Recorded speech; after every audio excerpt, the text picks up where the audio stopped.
Welcome into the non-neutral zone. It's all about football with Brandon, Josh, and producer Gunner. Welcome back. It is good to see you again. I'm here. This is Brandon. I'm here with Josh and producer Gunner. That's me. And we're going to run this show back for you. Let me give you a rundown on what we've got on the doc for you today. We're going to do a little XFL Week 5 review. We're going to head into our NFL news section of That Just Happened, give you kind of all the up-to-date going on. A lot of stuff going on in the NFL right now. We'll take a breather and enjoy Gunner's halftime for just a few minutes. Then we'll have a mailbag questions. We've got some mailbag questions from our listeners. Then we'll head over into Fantasy Land and have a fantasy showdown in the war zone. So we got a little debate at the end. I don't think it's a little debate. I think it's going to be pretty intense. It could be. I'm curious to see where our listeners fall on the side of this particular debate. But as always, you can find us on at Non-Neutral Zone 1 on Twitter. We're also on Facebook, and if you would give us a like or a follow on either of those, that would be fantastic. Also, subscribe wherever you listen and give us a like on there as well. That'd be very cool. We'd really appreciate it. Okay, let's jump into XFL happenings. So this week in your fantasy league, XFL, what's going on? Daily League this week, I've got a small margin of a victory right at the moment, but we still have one player left. But my best have player, one player, yeah. Yeah, we each have one player left. So it can go any way? It could go either way, yeah. It's only a 7-point margin right now. So he has a wide receiver left. I have a defense. Could come down to the wire. Should be fun. So who was your dud of the week or player of the week? My best player of the week was Nick Hawley. Just like last week, he's been coming through pretty strong. He's a shifty little guy over the middle, so he can get loose sometimes in the secondary and running. Shifty guy. How many points did he score this week? He scored 19 on DraftKings. So. Yeah, that's a solid. Good. You played him last week. You faded Cam Phillips. You played both of them, and you didn't play Cam this week. It's a mistake. Yeah. How many did he have? I'm not sure how many points he had, but I know he had 2 touchdowns and he had over 100 receiving yards. More than Nick Hawley. Yes. But, I mean, he costs more. But he's probably the best player of the week. Honestly, yeah, dadgummit, I should have played him. Yeah. So it's hard to commit on that investment. Daily. My best player was the DC Defenders defense. So I didn't let Josh talk me into the playing the bad or whatever voodoo trick he did on me last week. I chose a defense on my own, and my defense scored 13 points. So they're currently very solid. They're currently my top scorer of the week. They're my only one in I've got 2 in double digits now. But, so I'm excited. I might get back in the win column this week. That'd be cool. Gunner, we need to get you in on that next week. Pick some daily with us. Yeah, it'd be fun, but I feel like I'm so far behind now. I mean, it really doesn't matter. Well, yeah, but I haven't been watching or following it, so I promise you, I'm pretty bad at it. Okay. Yeah. You're probably going to beat Brandon. I might jump in. Solid chance. So we may bring in producer Gunner on that next week. But one of the I don't know if you saw Josh, one of the things we were talking about, Gunner was asking about last week, is the NFL ratings. The last week during the Combine, the XFL actually outrated the NFL Combine. Yeah, I did see something about that. That's good for them, I mean, because you had the big show in town, NFL, Indianapolis doing the Combine, and the XFL hung in there with them on the ratings. So that's exciting to see for them. Not just hung in, but I mean, they doubled them. Yeah, right? doubled them. Yeah, that's not small. Yeah, they came out swinging. Yeah. Well, I think I think that's a big deal because that it shows that the XFL needed to be connected with premium networks. So they've got great commentators. They're on networks. They're easy to find. That's a huge deal. Because I felt like the NFL Combine was fun to watch, but it was a little bit difficult to follow, and one of the things that's kind of annoying about the NFL. Yeah, the NFL needs to put that out on some better networks other than just their home station. They lock some stuff up, man. Like I wonder what's going to happen with this direct Sunday ticket thing. Yeah. So, on the other piece of news was the where the Seahawks sent scouts to the Dragons Roughnecks game.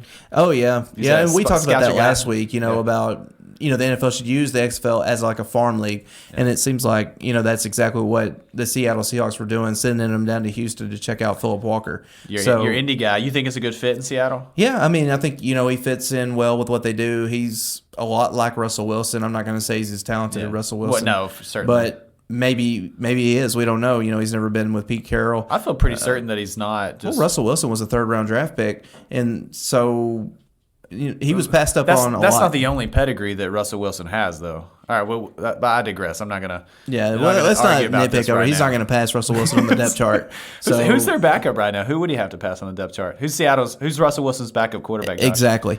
So we also one of the best things that we saw this weekend for me, and from an entertainment standpoint, was Trey WIlliams' sideline interview.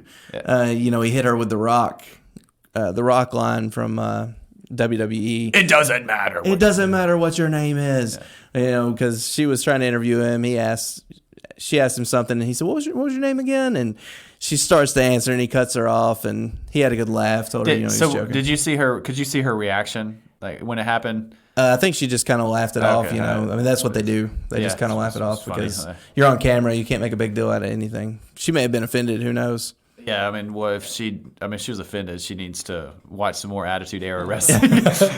She probably should anyway. She'll find some more, just for funsies. I'm sure the big boss had a good laugh about that. Oh, yeah, I'm sure. I didn't even think about that. It was a bit of a campaign for, that's a great idea. Vince McMahon's probably chuckling. You think he watches? He has to. Yeah, I'm sure. Yeah, it's only 4 games. It's his little baby. Yeah. Yeah. I think he definitely watches. Yeah. It'd be cool to watch some XFL football with Vince. Well, especially Let's get him on the horn. All right, let me write that down. Hold on a second. Get that gunner. Yeah. Hey, do you think he's a listener? To our show? Yeah, he wrote in. He's one of the mailbag questions. That was Vince from Connecticut. Okay. Right. Yeah, that was him. Yeah. I gotcha. All right, we had some questionable game management this week. I didn't see it, Josh. I didn't see it live. I saw people talking about it afterwards. Yeah. Did you see it happen live? Or yeah, did you... I saw it. I was watching. It was unfortunate. So it's the first really questionable decision we've had made by the officiating management side of the XFL. The game's winding down. They've got the ball. All he has to do, the coach tells Phillip Walker, all you have to do is throw that ball up as high as you can get it. The clock's going to expire. Phillip Walker doesn't do that. He goes out there, he runs around and runs backwards, decides he's going to take a knee. When he does that, there's 2 seconds left on the clock. But the officiating crew allowed the clock to tick down to 0, even though it was shown on replay that there was 2 seconds left. And they ran down the tunnel and just left. Well, the guy, the officiating management team said, "We're not bringing him back out here." But there should have been 2 seconds. Yeah. They were only down by 9 points. Dallas was. It's a 9-point game. Yeah, and they're only 20. It was like 20 yards from the end zone. Wow. So it's a very reasonable chance to score. So it was bad to see, but at the same time, the XFL came out and they owned it, and they said the guy that was in charge of making that decision that didn't bring him back out, he's being reassigned. And they apologized to everybody that was affected by it. But really, how far does that apology go when you're the team that lost and you didn't get that $100,000 bonus? Thanks for the apology. Yeah. So thanks. So the guy that was in charge of it, I hope his reassignment is dirty. I hope he's cleaning some toilets. I mean, they would have had to score from the 20 and get the 3-point conversion. But it's a long shot, but right, you want every chance. opportunity that you deserve in the game. Yeah. So what was our? Let's go to our. So there were some good close games like that. Tells you that every game this weekend was close. So which we were the one game that we've not seen with LA. So that may be a blowout. Yeah, could be. So let's review before we go to our pick'em for this week. Last week we differed on 2 picks. DC versus St. Louis. I had DC, you had St. Louis, and I won that one. Yeah, this week's games, right? Yeah, this week. I'm sorry, week five games. So currently I'm 1-0 on the week, and we've got 1 game to play tonight. Yeah, we're split on the LA game as well. So you could go up 2-0, or we could draw even. So yeah, I'm hoping they go up 2-0. Either way, you won't lose. Yeah, so there's that. He's There's guaranteed that. no loss. Cool. Let's jump into the pick'ems for week 6. All right. Weekly Pick'em. Houston at New York. Josh. I'm taking Houston. I've got a sneaky suspicion that my cohort over here will do the same, but I'm going to take them because it's a smart pick. Is that true? That is true. I think Houston is currently the best team in the league, and although they're heading pretty far northeast, could be a difficult travel, but I'm taking Houston. Is it close? Do you think it's close to the second best team is to Houston, or are they far and away? I think that there's several teams have had their moments. I think Dallas has a great roster, but if Landry Jones isn't playing, then they suck.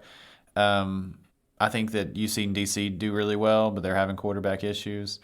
And St. Louis. So, I mean, I think there's debate, but Houston's definitely the top team. Yeah, I agree. St. Louis at Tampa Bay. I'm taking St. Louis because they're my team. I think they could get upset just like they did this week, but I'm going to take them because they're mine. I think Tampa Bay's figured something out. I'd really like to see the results of this week. Like, already know kind of how they played against out in LA, but I'm going to take Tampa Bay. So we're going to differ on that one. Cool. Okay, Dallas at DC. I'm taking DC. I think the new quarterback situation is working out for them. I am reluctantly. I've set out. I'm a Dallas guy at the beginning of the season, and I think that Dallas is going to right the ship. I'm a little bit concerned about them losing a home game to New York, but I'm banking on Landry Jones playing next week and getting back in the win column. So, LA at Seattle. I'm taking LA. Good. I'll take Seattle. Yeah, I think. I mean, these are two bad teams. So. Yeah. They're both playing better though. Let's be fair. But yeah, I think we'll split. We'll split on most of them this week, all except for one, right? Yeah. So we have 3 games that we'll be competing against each other in, plus our daily fantasy. Cool. Which we'll add Gunner that daily fantasy. He'll probably, at least I might can beat him. You know. And then you'll come in second instead of last. Yes, that's why I want you in. It lowers my chances of losing terribly. Great. Well, let's move into the news. That just happened. Okay, we are back with the news. We are inching closer and closer with free agency as we move closer to the tampering period starting March 16th. There's a lot of free agency news coming out. Hey, are we moving closer to it? We are moving closer and closer. Thank you, Brandon. And even closer. Yeah, I'm feeling very self-conscious right now. That's a great segment. Just a segment. Just a little, I'm going to pull the curtains back for the listener a little bit. This is our third take for this episode. Okay. Third take for the episode, and this was the third take for the news section. Yes, so, yes. Oh, man. It's because we have so much. I think it should be so much. fairly noted, though, that it's not due to bloopers. Yeah, it's not due to, well, Blunders. and gaps. It is all my fault. 100% now we're hitting home.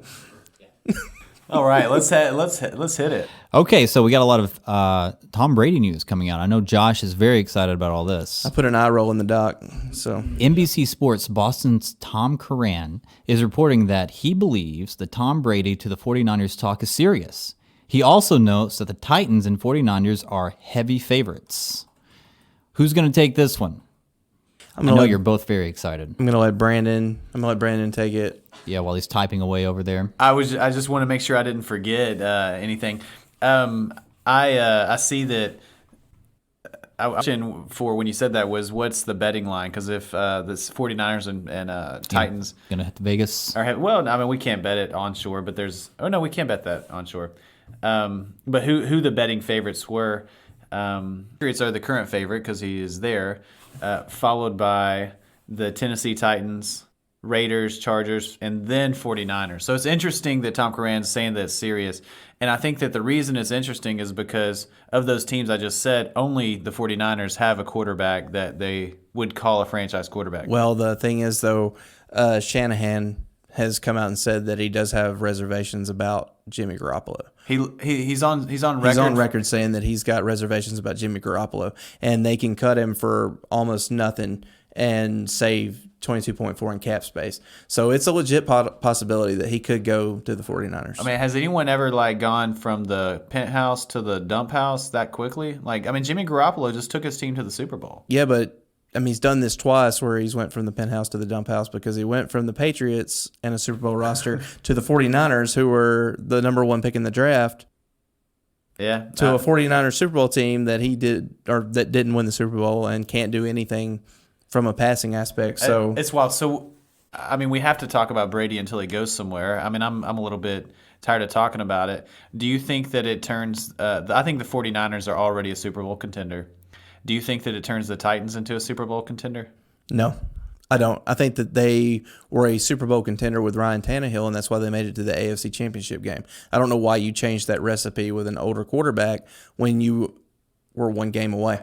Well, it feels like Tannehill had that locker room too. Yeah, guys were. They were bought in around him. It was a healthy. If you're still just bumping along with Mariota, then I understand because you weren't doing anything with Mariota at the quarterback position, at the helm. So who do you think's gonna? I mean, if he doesn't go to the Patriots, which it's likely that he resigns there. I don't think it's that likely. Man, I gotta believe it to see it, or see it to believe it. But who's gonna play quarterback for him if he leaves? Are they going to draft a guy, or are they go? This is a big free agent market. Andy Dalton's being rumored to the Patriots. So, and I would love it. Let me just tell you, if I'm going to pull for the Patriots to win a Super Bowl, it's going to be this year without Tom Brady. Let Bill Belichick take Andy Dalton to the Super Bowl and win a Super Bowl, and I will crush the hopes and dreams of every Tom Brady lover on this planet. Andy Dalton's never played for a franchise that was competent. Yeah, he's been with the Bengals the entire time. So poor guy. I'd love to, who knows what he could do with. But he's got a reputation of not being able to win in the playoffs. So if he goes, Marvin Lewis has been his coach and he couldn't get to the playoffs. If he goes to New England though and he does it, for sure. And Tom Brady goes elsewhere and doesn't do it. Yeah, Tom Brady's going to make the playoffs. Not necessarily. Where is he going to? If he goes to the Raiders, yeah. If he goes to the Raiders, because the Titans, it's a possibility. Yeah, that division's tough. So there's two of the three high betting positions where he could go and not do well. Yeah, so we will be talking about Tom Brady again next week and probably the following week. When's he going to sign a contract, Josh? Exactly. So the Chargers and Austin Eckler have reached a deal on a 4-year extension worth $24.5 million with $15 million guaranteed. That's a little bit less than what Melvin Gordon was asking for last season. So, what are your thoughts on that? Well, Brandon? I think that's significantly less than what Melvin wanted over 10 a year, or wanted like $12 million a year, right? Melvin was looking for. I think it was $5 million less a year is what I saw. Okay, so then it would be like $11 million. He was wanting over 10. Yeah. I think that's a good move. It's honestly a pretty affordable contract. Yep. For a back who's proven to be low maintenance but a producer. He just is a playmaker. And he fits. He's effective in the both phases of the game too. He can catch the ball well and he runs the ball well between the tackles. Right. And similar to Melvin Gordon, they need a change of pace back there with him. Right, he's not going to complain whenever there's another running back. He's that's why I call him low maintenance, because he seems like a good teammate. He gets things done. He's part of a stacked, loaded 2017 draft class. Oh yeah, that draft class. I was looking. I was researching that draft class for other reasons. Was Eckler undrafted? I believe he was. No, he was. I couldn't tell you. Okay. I don't remember, but he came out in 2017. So we're about to get into some Dallas news, and I wanted to bring this up. We don't have it in the doc. Last week we talked about how Dallas we had a lot of news on Dallas. Right. I don't know if you saw it, but I saw a stat. They've got 25 unrestricted free agents this year. 25 unrestricted free agents. That's on a 53-man roster. That seems like bad roster management. 30 total contracts that they have to take care of between. So they've got 3 other. I guess if you have a new coach coming in, like Mike McCarthy, you have a new guy coming in. I guess it's time to move around some pieces, but you don't want to be dealing with all those contracts at the same time. No, there's going to be some movement on that roster. Yeah. So, but one movement that there might not be is it's Dallas Morning News, who's pretty reputable, I would imagine, is reporting the Cowboys have offered Dak Prescott a deal worth $33 annually, $105 guaranteed. I heard he's wanting $40 a year though. I wonder if he'll take it. I feel like that's more than fair on the Cowboys' part. I agree, but if you're Dak's agent and you don't feel like it's fair, it doesn't matter what you and I think. So if he says he wants 40 and he thinks he can get 40, he's not going to sign that, right? Man, what a... Do you agree? That's what agents are there for. They're there to make sure that you can eat for the rest of your life. I don't know if he can eat on that, but that would be the most guaranteed, right? That would be the highest amount of guaranteed money for a quarterback. I feel like it's going to be it's going to be up there for sure. It's not Mahomes is going to reset all of it right shortly. Do you think that Dak's agent secretly kind of wants to wait for Mahomes? Do you think Mahomes gets done this summer? Okay, so it's one of those situations where if it was 2 of the elite quarterbacks, in a standoff, that may be a situation. But Dak knows that he's not going to be able to outweigh Mahomes. Mahomes is going to get everything. Yeah. So He's Dak's just trying to get as much as he can. allegedly, Mahomes has said he would take a team-friendly deal. I believe he would too. He just seems like that kind of a guy. Yeah. But I don't know. Agents will whisper in your ear, man, no, dude, you need more money. Yeah. Hold out, you need more money. Yeah. You got to feed the kids for the rest of your life. But you know too that Mahomes has been around that environment his entire life. You know, his dad being a professional baseball player, so it's not just a situation where maybe he's, you know, some of these players come out of a more humble background and have never been around it, and they're trying to get that bag when they can. So Mahomes being brought up through it, he's going to have a little bit more of a reference point to go off of. His dad's going to give him some good advice, I believe. It seems like they're a pretty close family. So I don't think his dad's going to let him go astray. He may even have a say in some of the stuff with the agent. I'm not sure, but I don't know if 105. I don't know if this is the most, but I just saw in a quick search that Jared Goff actually got 110 guaranteed. so there you go. And now I will say that I like Dak a little bit better than Jared Goff, but I don't even think it's close. yeah. But we can move on. We can move on from that. We just. You know, that's a pretty interesting situation there with Dak, so we'll keep an eye on it. But Jacksonville, another quarterback situation, we're going to have a ton of it this offseason, it seems like. Jacksonville is going to move forward with Gardner Minshew as their starting quarterback, and they're looking to trade Nick Foles after just one season with the team and giving him that $88 million contract. That was 4 years, $88 million? Yes. Or was it 3 years? 4 years? 3 or 4, it doesn't matter. Yeah. I mean, it's too much for Yeah. them to trade. I mean, No team is wanting to take on that contract. especially because I love Nick Foles. Like, he's a family man, good dude. Was great in Philadelphia, fit their culture.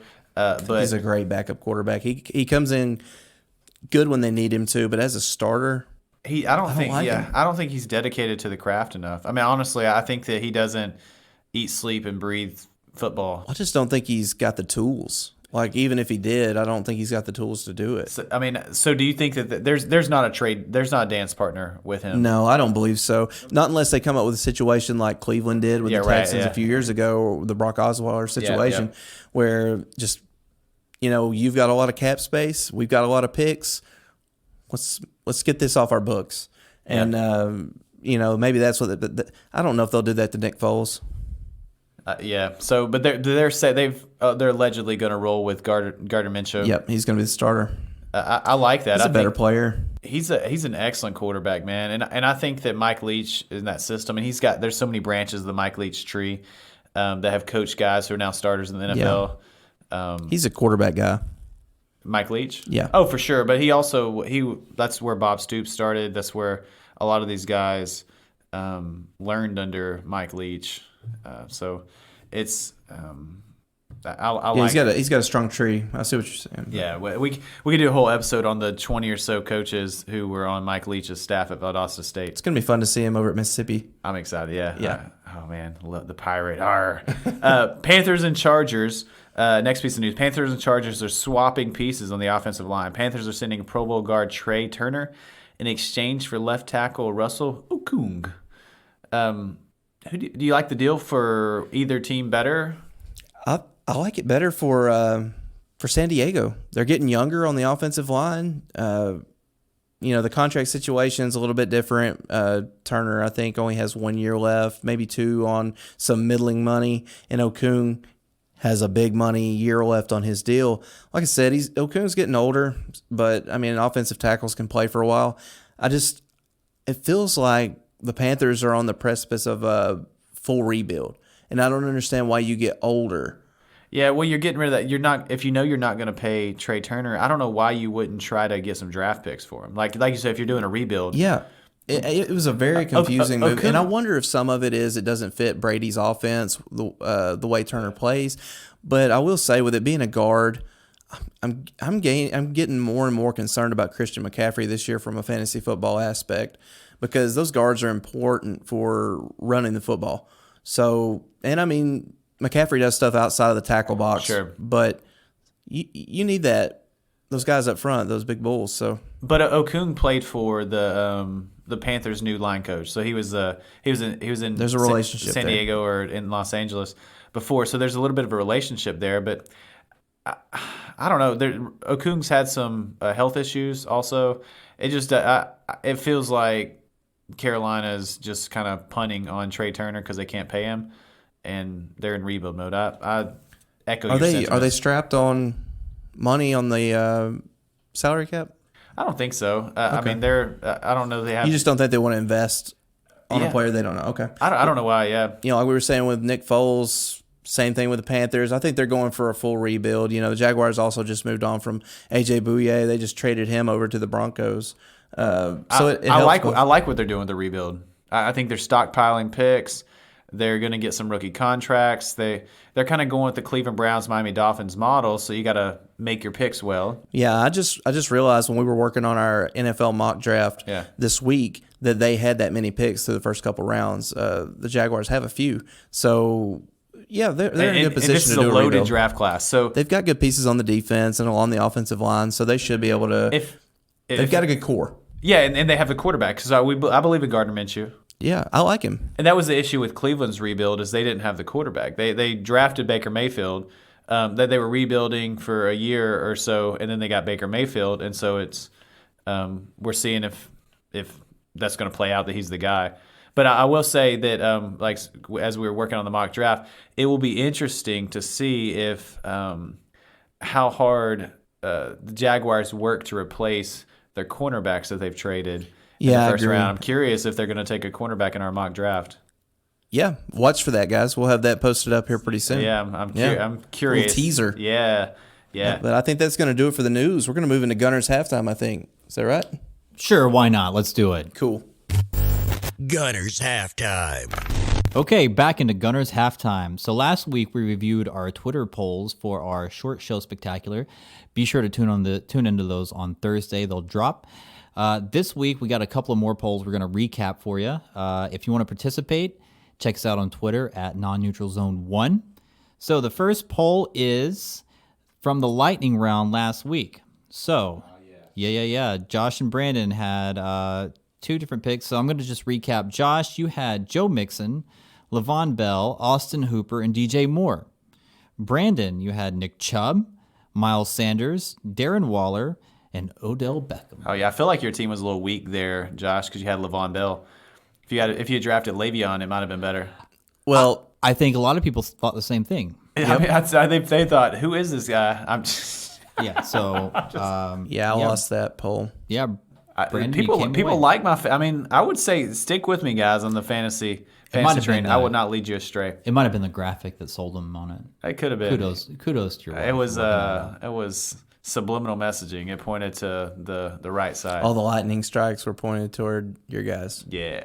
Yeah, I just noticed that like the background is some sort of faded, like is it a skateboarder or a surfer or something? I don't know. I have no idea. Yeah, I just noticed that it was done in word art or.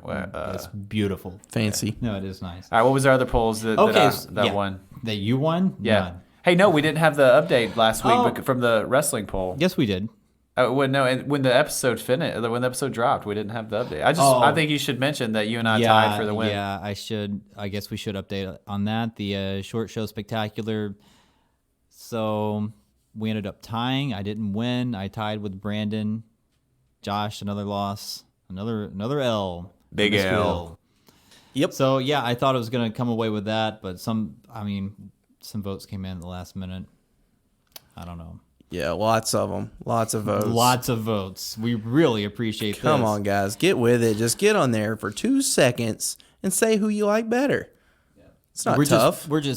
Unless it's Josh, then don't get on curious. there. Yeah. All right, what else do we have? Okay, so on the second episode of Short Show Spectacular, we did our fantasy sports movie picks. Yeah, so which 3 sports movies would you like to binge watch on a sick day? Yep. I lost this one too. Yes, but not as bad as Brandon. That's right, I was second. Yeah. Yep, you came in second. But if you're not first, you're last. Absolutely. So I did win. I think that's appropriate since it's my halftime show. Yeah, so congratulations, Gunner. Thank you very much. Yeah, which I'm movie, killing it on Confetti is raining down. Which movie do you think put him over there? You think it was the Kingpin pick? No. What? That's an excellent movie. What are your other picks? Sandlot and A League of Their Own. Sandlot. Put him over the top. He got the women's vote with League of Their Own. Yeah. He pandered. It's their day today. Yeah. Oh yeah. Is today Women's Day? Yep. No. Why would I know? I don't think I'm pretty sure our audience is close to 100% male, so it's all right. I don't know. Close. Has your wife listened? Have either of your wives listened to the show? My wife listens. Okay. Yeah. So she one of our mailbags. She called No. in? No. Nope. She does not care enough to mailbag us. But she does listen to it. Yeah. All right. Has your wife listened, Gunner? Yeah, she's checked it out. Okay. Awesome. She wants to hear my sexy voice. Hey. Well, that wraps it up for my halftime show. Not too long, but short and sweet and to the point. Oh, look, it's a mail call. So our first mail call question comes from Mark in Raleigh, North Carolina. Mark writes, last year's rookie wide receiver class saw strong fantasy football seasons from Deebo Samuel, Terry McLaurin, DK Metcalf, and A.J. Brown.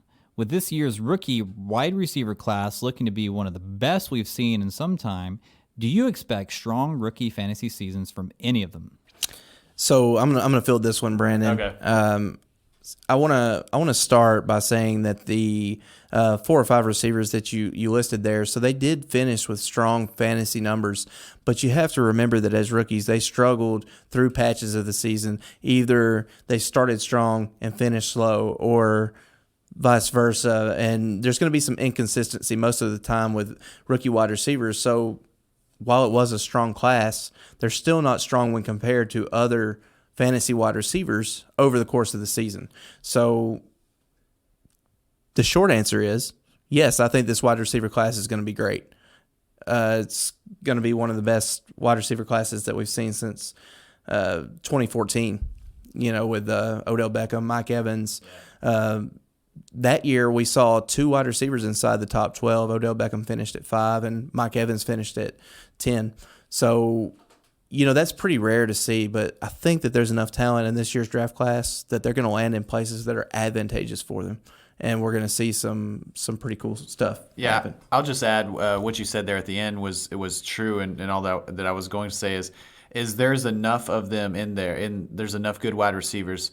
Some of them are going to fall into perfect situations, or really. I think it was Daniel Jeremiah on Twitter I saw say 20 NFL teams right now would take the Alabama LSU wide receivers over the receivers they currently have on their roster. So that kind of gives you an idea because they're not slouches on those 20 teams.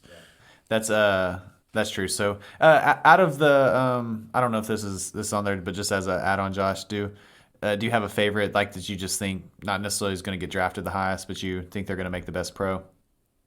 No, I think the 2 that are going to be the best pro are at the top, CeeDee Lamb and Judy. Okay. Chenault's good. But he's had injury concerns. I like Ruggs. His drop rate was excellent. Yeah. I mentioned earlier today, I don't know if it was with you or who, but I'd like to see his success per route, because those – I feel like it's screenplays and go routes. Right. So I want to see the diversity of his route tree because that's going to matter at the next level. Yeah. So I like Judy, though. He's the other one. At Silly Dilly on Twitter writes, who would be the best QB for the Patriots to draft that will most likely still be available at the time of their first pick? So I think that to kind of process of elimination that won't be available, obviously Burrow, Tua, Herbert, and I don't think Jordan Love makes it to – are they picking at 23?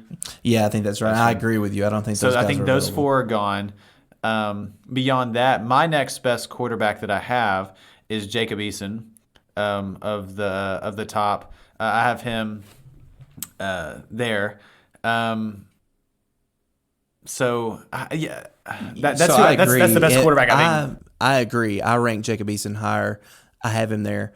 Just to throw in my 2 cents worth, though, if they want somebody closer to what Tom Brady did, they could take Jake Fromm. Right. Just a little game manager. Yes. Yeah. But they could also take a game manager later in the draft. I don't see them. I don't think they will either. I think they take best player available. Yeah. I don't see them handing the keys to it. I think it's more likely that they would sign a veteran like Andy Dalton or Marcus Mariota or David Carr, and have them jump into that system. Did Josh McDaniels have any track history with any of the guys around? Not that I'm aware of. So I think that they would do that if Tom Brady were to leave. They would sign a veteran and then maybe draft someone to compete with Jarrett Stidham for the backup. Why don't they just bring Tim Tebow in? You know what? Because he's got that track record with Josh McDaniels. Josh McDaniel loved him, man. Picked him. He picked him 23. I know. There you go. So to answer your question, Silly Dilly, I think that Jacob Eason would be an excellent pick. He's a great quarterback, and he would be the best available at that time. But I have a hard time seeing him go first round. Yep, we got one last Twitter question came in from Art Vandelay via email. Says, you had guys like Etney and Hubbard staying rather than declaring for the NFL draft.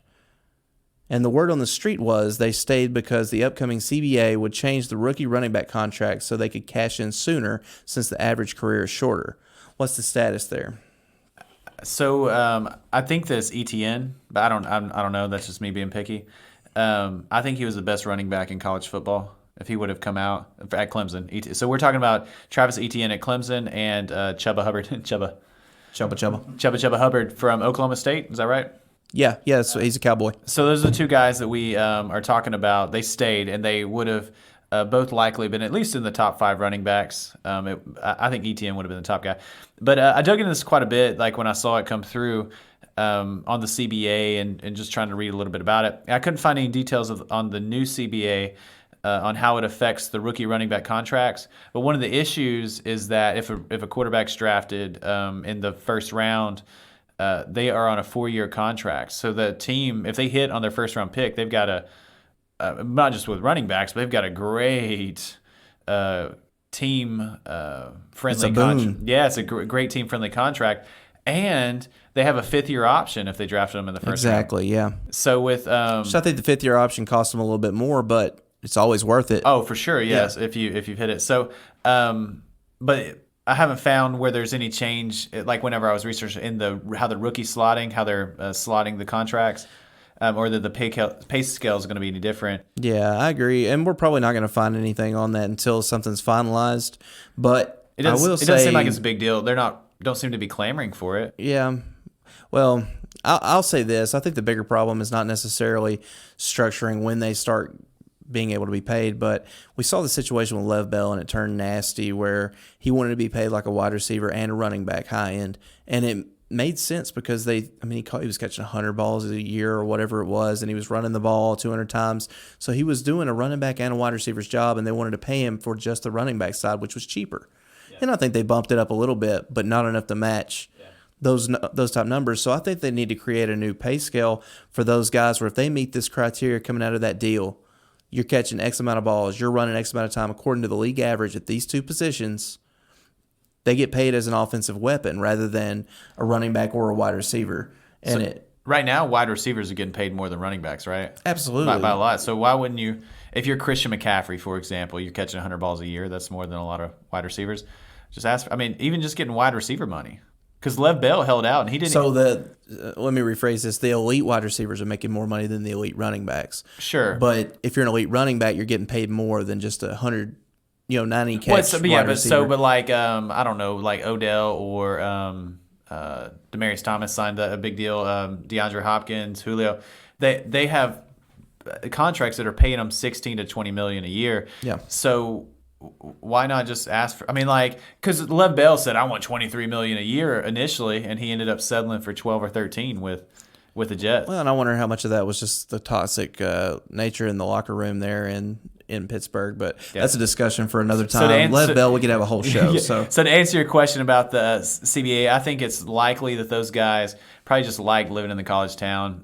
Felt like maybe they made a promise to mama to finish college. Yeah. And think that their team's going to be able to compete next year. That concludes this week's mailbag. Remember, if you want to write into us, you can write us via email, nonneutralzone@gmail.com, on Twitter @nonneutralzone1, or find us on Facebook, facebook.com/nonneutralzone. Plenty of ways to find us. Drop us a line, any question you want, as long as it involves football. We're not life coaches here. Throw anything you want in there. All we got to do is weed it out if we don't like it. Hey, we'll decide. Yeah, we'll send you a private email. We won't answer on the podcast, okay? If you need some life coaching. Yes. And no liability. We take no responsibility for bad. We'll take any question, and we'll relate it to football. Yeah. This could be fun. That could be fun, yeah. Off-topic questions. Yeah, we can throw it in Gunner's halftime. There we go. Off-topic questions go there, yeah. Sure. We'll take it. Great. Let's move into fantasy land. Woo! Fantasy Land. Okay, so this week we have lightning round questions, yes or no answers only. You guys ready? We're picking up the pace on the lightning round, guys. We know that's been a little more thunder than lightning. So we're going to... Fantasy land. Brandon's saying Fantasyland, guys. It's Ready? Fantasyland Hey, time. that's where we are, man. Yeah, Let's go. so just letting you guys know, we're going to speed it up. So this week is a yes or no segment. Yep, and yes or no. In lightning Segment. segment. All right, guys. I said that once. Do we have to keep? Yeah, we're going to drag it on. We're going to ride that pony. segment. All right, here we go. Okay, should there be a non-running back wide receiver taken in the first round of your 12-team half-point scoring league in 2020? No. Oh no. One word answers. Okay. All right, one word answers. I'm working Short on and it, sweet. guys. I love it. Okay, is Kenny Golladay a top 5 wide receiver in 2020? He finished at 5 last season. And did I say that right? Galladay's Galladay's great. correct. I did great. No. Give me a pat on the back. Josh? Yes or no? I'm gonna say yes. Great. We have some contention here. Will a rookie wide receiver finish inside the top 12 this year? The last time it happened was 2014 when we had 2 do it. Odell Beckham finished at 5 and Mike Evans finished at 10. Josh? Yes. Brandon? No. I think we're gonna have 2. You think we're gonna have 2? I mean, we haven't even had a Wait, draft yes yet. or no? We haven't even Yes. had a Yes or draft no? yet. Yes. No. Yes. Okay. Think you're gonna have 2. You want to name those 2? Is Tyreek Hill worth a top 6 pick in the first round of a 12-team league? I'm at. Yes or no? No. Yes. Nice. Is Josh Jacobs going to finish inside the top 10? He finished at 15 last season. Yes. Yes. Ooh, 2 yeses. Nice. That was fantasy. So, we will throw the poll up on Twitter. Who do you agree with? Who do you disagree with? And that concludes this week's Fantasyland. I feel like I've been muzzled. Sorry, guys. That's it. Yes or no, in and out, no discussion. It's tough. It hurts, but it's fun. I feel like we were living in the non-neutral zone there. Like that's a good like We're living up to our name. Let's jump into the fantasy war zone. Fantasy War Zone. I've been looking forward to this for quite a while now. So today I am sitting at the table across from Josh. And Lucky son of a gun. I don't know about that. Josh has kept his clothes on today despite it being hot in the recording studio. So It's unfortunate for him. Yeah, so we're heading to the Fantasy War Zone where I have an opinion and Josh is going to try to change my mind, and we'll see where it goes. I don't think that he will, but Josh, I believe that Alvin Kamara is a top 5 fantasy pick. Changed my mind. All right. So I'm going to start my argument by letting you know who I have in my top 5. And this is my top 5 picks. We're not talking about top 5 running backs, but top 5 picks in a 12-team half-point PPR league this upcoming fantasy season. Yeah, so that's a good. So we're in a 12-team league. Yeah, 12-team. Yep. All right. So not in any particular order because it's a little bit early, but I've got Christian McCaffrey, Ezekiel Elliott, Saquon Barkley, Michael Thomas, and Dalvin Cook in my top 5. Do you have any? Say those one more time. Christian McCaffrey, Saquon. I have Christian McCaffrey, Ezekiel Elliott, Saquon Barkley, Michael Thomas, and Dalvin Cook Okay. in my top 5. Do you have any qualms about that? I don't. Other than the fact that your boy's not there? Oh, yeah, that's the qualm that I have. But those aren't bad players. I don't. Could you put AK over any one of those? Yeah, so I think that's Okay, That's, so now let's dig a little deeper. because all All right, so based on how I see the tiers shaking out, because that's what I use tier-based rankings. as we get closer to the season. That's how I see the rankings. All right, so he finished as RB13 last year with 189.3 fantasy points and half-point scoring. Right. All right. He missed 3 games. I have that information here. He did not miss 3 games. I think he missed 2 games. 2 games. Okay. So, yeah. Let me just tell you this.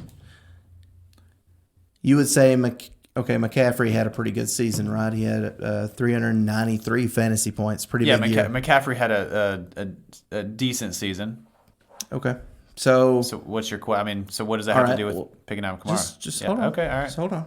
All right, so he had 383. Saquon finished with 198. Okay. That's 9 more points than Kamara. Mm-hmm. All right. He only played in 12 games for Saquon. He only played in 12. It means he missed 6, had more points than Kamara, and he was hampered by a high ankle sprain even when he came back. What are you talking about? He played in 12 games? Saquon played in 12 games. So he missed 4 games. Right. Right. So what about Todd Gurley? Do you think Todd Gurley's a top 5 pick? No, because he finished ahead of Alvin Kamara last year. This isn't about last year. Look. Okay, I'm getting to that. I didn't come here to debate whether or not. I'm getting to why what he did 2 years ago is not repeatable. Yeah, objection, relevance. Go ahead. Oh, what he did 2 years ago? Yeah, 2018 when he was the number 4. Yeah. He scored at a 6.6% rate. So he scored 6.6% of the time. Last year 2.3. Yeah. Okay. What's the you league just average? told me that Christian McCaffrey had a great season last year, correct? Yep. Scored 19 touchdowns at a 4.5% clip.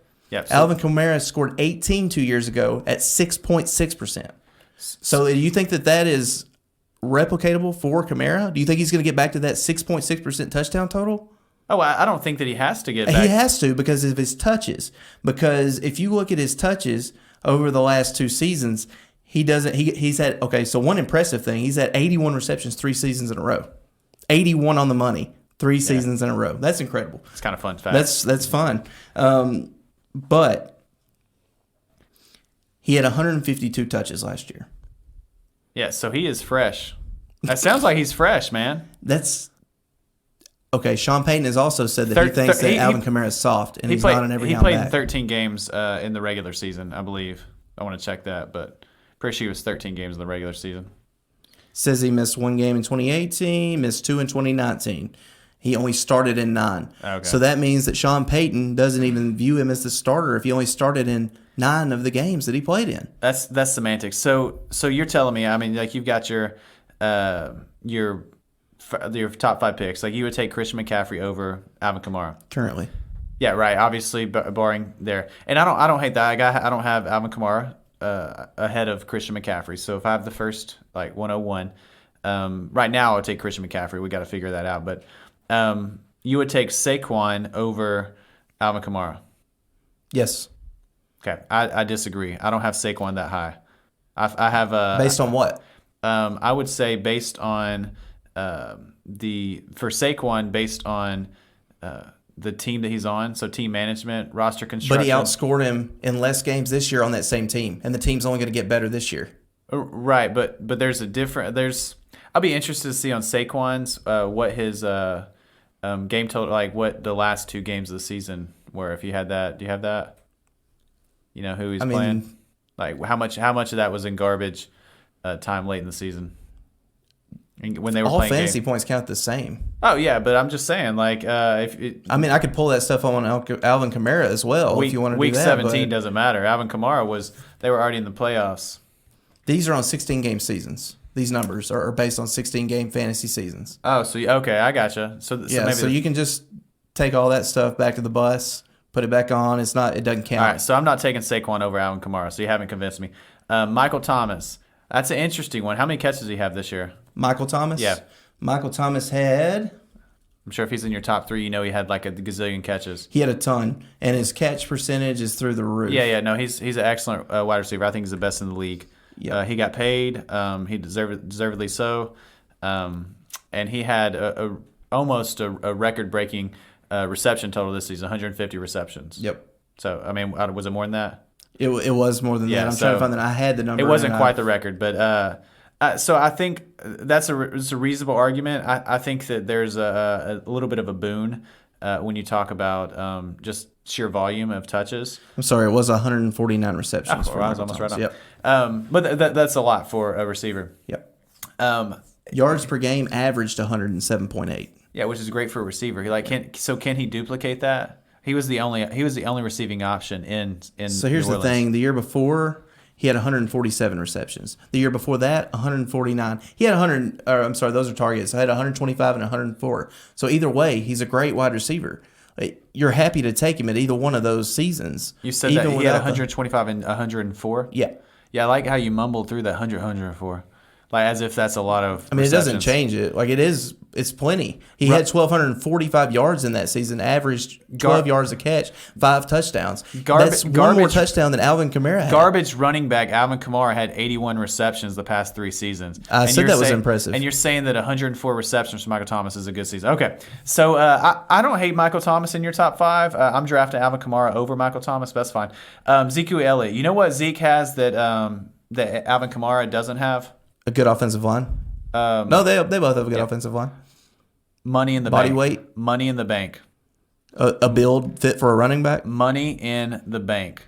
So I'm sure you're aware. You would think that Alvin Kamara would be playing harder, finishing at a higher level to earn that money. He's about to, man. This is a contract season. You think they're going to pay him? He's an unrestricted free agent. I think he's got to prove it on the field. I think that he didn't do that last year. He's got incentive to. Well, it wasn't a contract season. And Sean Payton said he thinks he's soft. Yeah, so yeah. Pull that quote. He said, "I think Alvin." I mean, we can do it.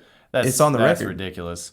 All right, Dalvin Cook. You going to take his knees? You're taking Dalvin Cook's knees over Alvin Kamara? I absolutely will. Okay. All right. Well, that's a. How many games did he play this year? I don't have it pulled up. I'm going to go with 14. Yeah. Okay. So, how many games did he play last year? Well, he tore his ACL. Oh, okay. But that's a fluke injury. So 0. Because that's what you said about Keenan Allen 2 weeks ago, that fluke injuries for Keenan Allen, he was going to bounce back. He had so I said he was going to bounce back. Yeah. Okay. Well, I don't have Zeke. I had Zeke high, but I'm concerned about. I want to see that offense. I like that Mike McCarthy's in there, so I like Zeke better. But I've probably got. You also wanted to talk last week when we were talking about Lev Bell. You wanted to talk about the conference that he plays in as far as defenses go. Yeah. All right, let's talk about that with Alvin Kamara. Carolina Panthers, yes. Buccaneers, top 5 run defense this past season. Yeah, he doesn't get his 2 times he has to play him. But let's just talk about schedule for a second because I looked that up as well. That's good. It's not a very. I mean. Those kind of things are more wishy-washy from year to year, but we can always look at them. They got to play the 49ers, the Eagles, the Packers, the Bucs twice, Vikings, Chargers, and Bears. Oh, my. Over half the schedule against top 10, top 12 run defenses this past season. So it's a new Does that sound intriguing? Does that sound like something you want to be a part of? Yeah, I definitely want to be a part of playing teams in the NFC South. I don't care what Tampa Bay's run defense was this year. Alvin Kamara doesn't need to be against run defenses that are soft. He's not the power back. He's the guy that can get stats through the air. He scored 5 touchdowns this year. Right. So do you think 4 on the ground and 1 in the air? So do you think that his touchdown total is going to go up or down? Do you take the over/under on 5 touchdowns? Well, that's not the line because you had 18 the year before. You have to average those 2. So over/under on 10 touchdowns. Under. Okay. So if his touchdown total goes up, then he's suddenly at because 5 is like a big nothing burger. That's no touchdowns. How many did Saquon Barkley have?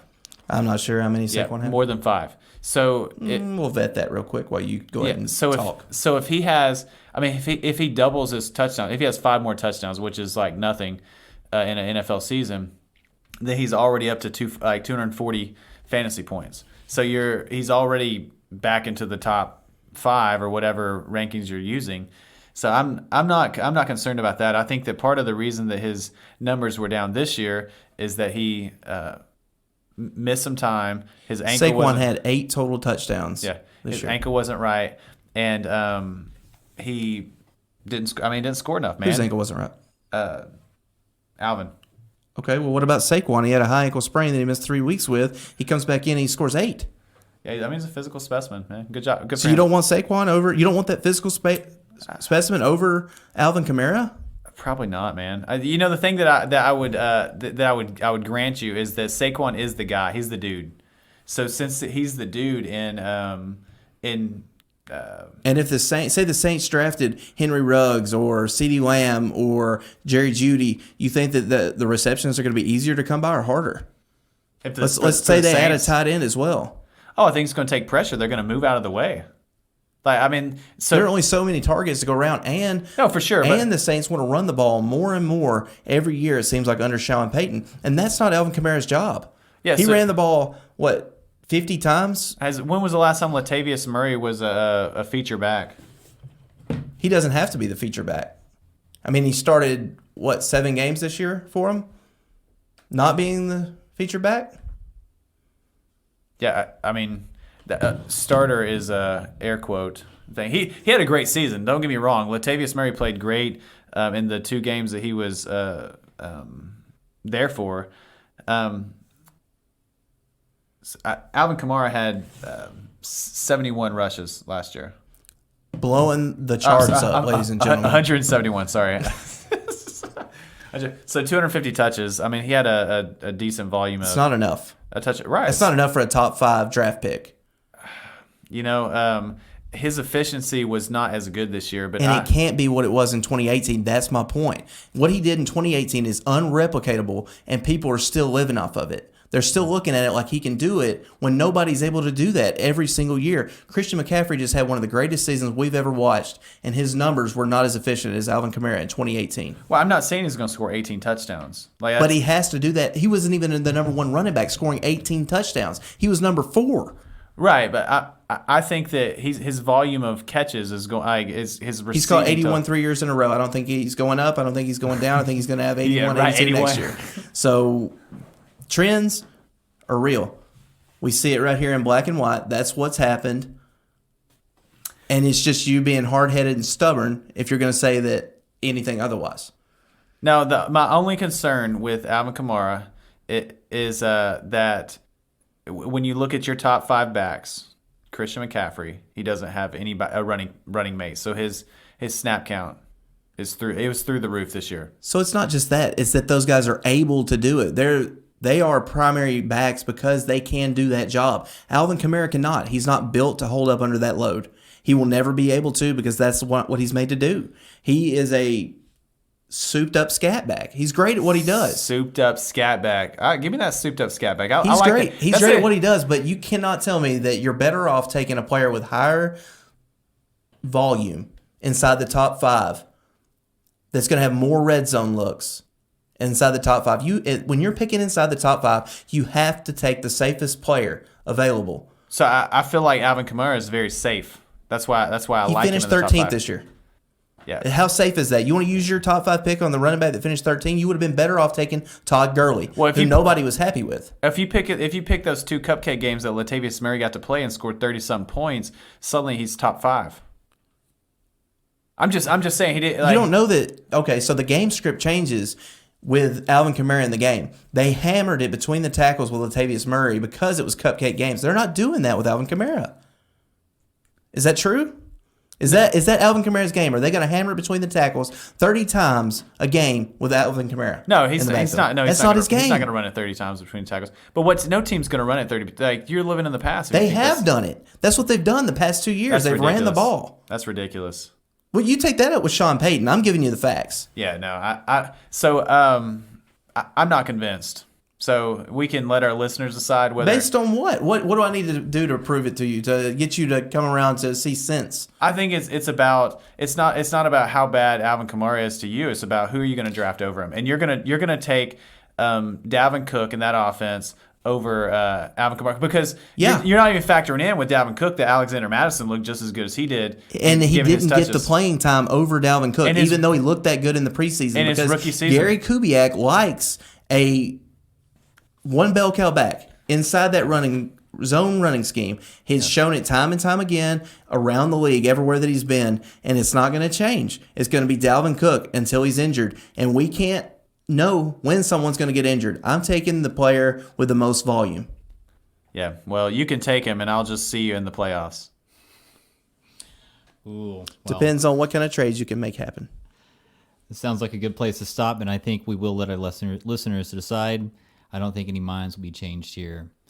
but that was that was pretty interesting. I got a little sweat dripping down. I'm a little intense. Josh is a little hot about that. He's passionate about Alvin Kamara. Absolutely. Not so much Alvin Kamara, just being right in general. Fair enough. Yeah, I think that's a good way to describe it. I don't. Yeah, let us know where Alvin Kamara falls in your rankings. Is he top 5 or where do you have him in your rankings, Josh? I mean, he'll fall somewhere Which inside tier? the top 10. I mean, he'll Top be 10. You think he's top 10? Yeah. Blasphemy. I mean, he may be top 12. I don't know. I mean, it just depends on some of the wide receivers. When we really dig into the rankings, our rankings will be coming out this summer, and you guys will get to see them a little bit closer. But still a bit early. We got the draft. We'll have some debate on where some players fall because it will be the non-neutral zone rankings. And Alvin Kamara may not be with New Orleans. So, and I think it makes sense that we'll have because this is the non-neutral zone. We'll have multiple rankings, obviously. Yep. Especially after what I just heard.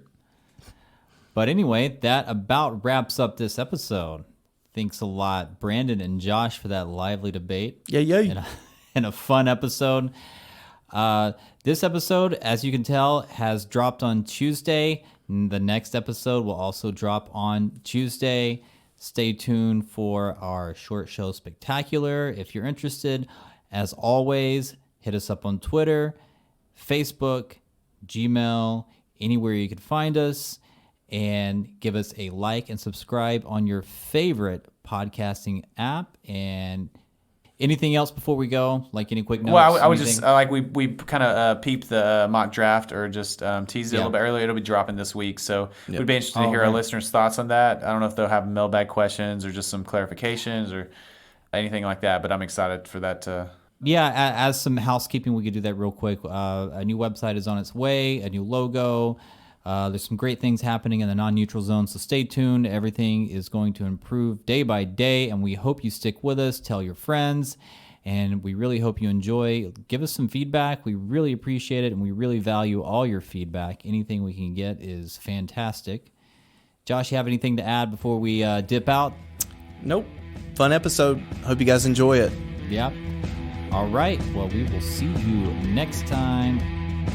Thanks for listening. Remember to subscribe wherever you listen and don't fall into the neutral zone.